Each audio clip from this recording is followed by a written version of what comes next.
Hello students, this is Theme Suvai Kanakku. நம்ம இன்னைக்கு 6th Maxல Term 1 Exercise 1.6ல 5th problem பார்க்க போறோம். A poultry has produced 15,472 eggs and fits 30 eggs in a tray. How many trays do they need? ஒரு ட்ரேல மொத்தம் 30 X வைக்கிறாங்க. அப்போ 15,472 எக்ஸை எத்தனை ட்ரேல வைப்பாங்க அப்படின்னு பார்க்க போகிறோம். நம்ம ஜஸ்ட் சிம்பிள் அதுக்கு அது இதுக்கு எது அதான் யோசிக்க போகிறோம்.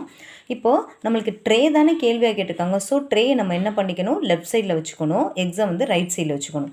ஸோ எக்ஸு ட்ரேன்னு எழுதிக்கணும். 30 எக்ஸாக இருந்தால் ஒரு ட்ரே வந்து தேவை.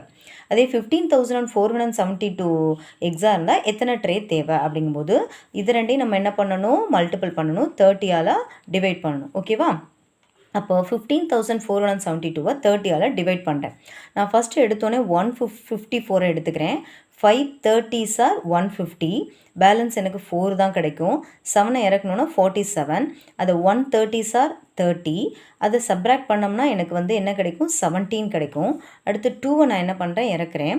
5 13s are 150, இதை சப்ராக்ட் பண்ணும்போது எனக்கு என்ன கிடைக்கும், 22 கிடைக்கும். இதுதான் என்னது குவேஷன்ட், இது ரிமைண்டர்.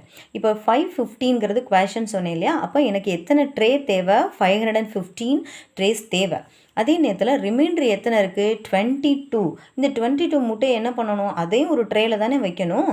அப்போ நம்பர் ஆஃப் ட்ரேஸ் நீடட் அப்படின்னா ஏற்கனவே நம்மளுக்கு 30 அடுக்கும் போது 515 ட்ரேஸ் தேவை. இப்போ இது ஒவ்வொருத்துலையும் எவ்வளோ இருக்கும், 30 எக்ஸ் இருக்கும். 15 எக்ஸ்ட்ராவாக இருக்கக்கூடிய 22 எக்ஸுக்கு ஒரு ட்ரே தேவைப்படும். அதனால 515 + 1 நம்மளுக்கு மொத்தமாக எத்தனை ட்ரேஸ் தேவை, 516 ட்ரேஸ் தேவை.